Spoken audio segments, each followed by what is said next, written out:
بسم الله الرحمن الرحيم. الدرس الخامس: تعابير طلب العفو والاعتذار.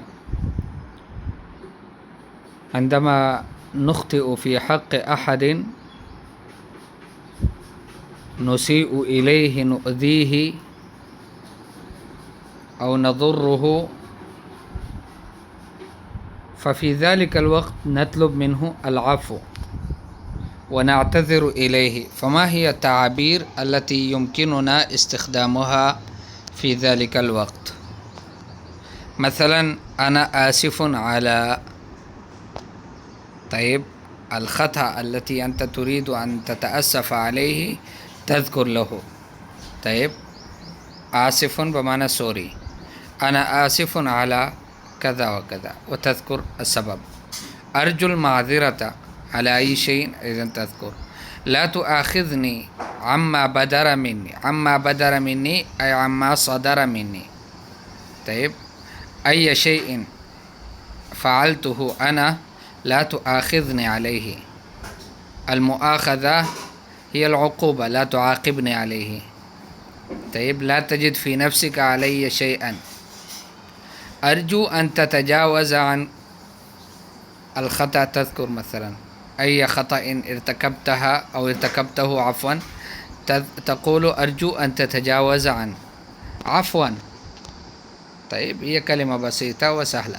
أرجو أن تسامحني. المسامحة هو معاف کرنا، درگزر کرنا. أرجو العفو. العفو كذلك نفس الشيء، أن يعفو عنك، يصافحك أو يصافح عنك. الأمثلة: أنا آسف على التأخير. التأخير إذا أخرت شيئا آخر، أما إذا تأخرت بنفسك فتقول أنا آسف على التأخر، هذا هو الأحسن. أنا آسف على التأخر، يعني تأخرت، تأخر يتأخر تأخرا، من باب التفاعل. فأنا آسف على التأخر. أما التأخير فهو لازم، عفوا متعد. أنا آسف على التأخير، أنا على تأخير شيء. وإن كان يستخدم التأخير كذلك لازما. أنا آسف على التأخير. أنا آسف على عدم الحضور، أنني ما حضرت. أنا آسف على إزعاجكم، أزعجتكم.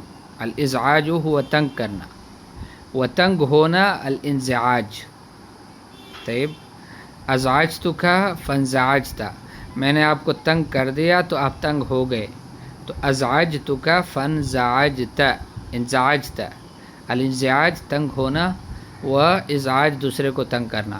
ارجو المعذرت عن عدم زیارتک. ارجو بمعنی اطلب.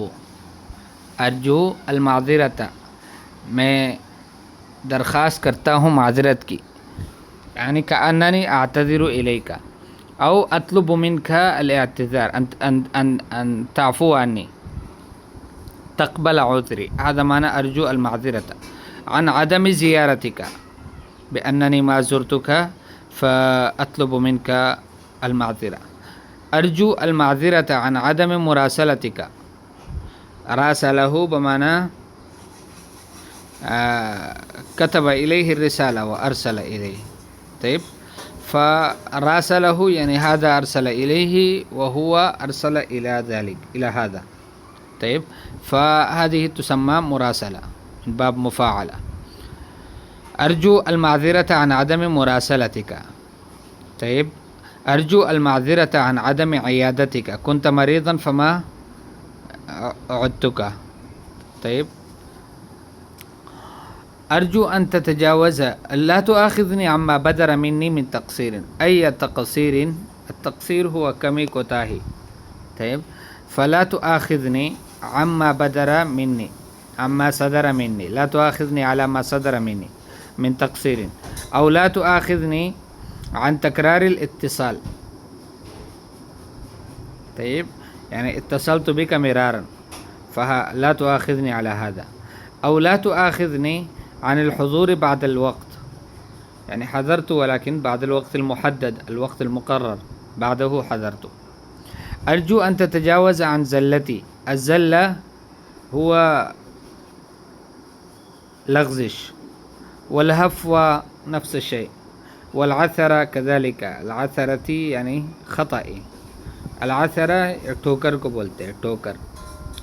فأرجو أن تتجاوز عن زلتي، أو أرجو أن تتجاوز عن هفوتي، وأرجو أن تتجاوز عن عثرتي، يعني عن خطئي.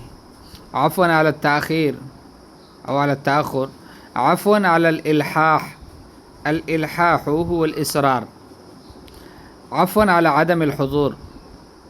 أرجو أن تسامحني فيما قصرت. طيب، في الشيء الذي قصرت فيه أنا. الواجب، الأستاذ مثلا كلفك بحل الواجب أو بكتابة الواجب وأنت ما كتبت، فتقول للأستاذ أرجو أن تسامحني فيما قصرت، أي في الواجب الذي قصرت فيه. أرجو أن تسامحني في عدم استقبالك. طيب، أحد جاءك زائرا وأنت ما استقبلته، ما أكرمته، فتكتب إليه الرسالة وتقول له أرجو أن تسامحني في عدم استقبالك، يعني لم أستقبلك جيدا. أرجو أن تسامحني في عدم حضور حفل التخرج. كان عندك حفل التخرج، ما نسميه بحفلة اختتام البخاري.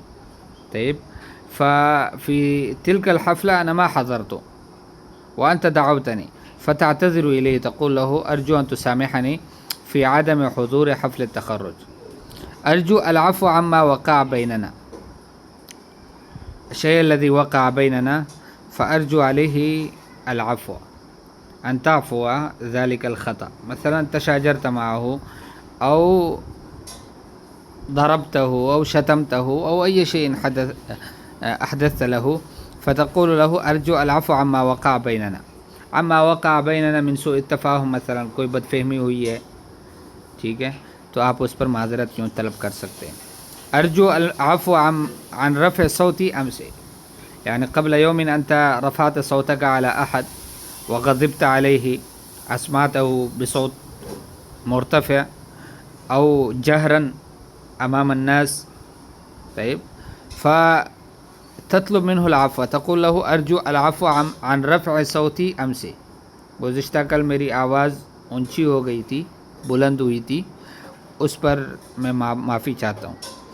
أرجو العفو عن مجادلة البارحة. البارحة يعني گزشتہ رات.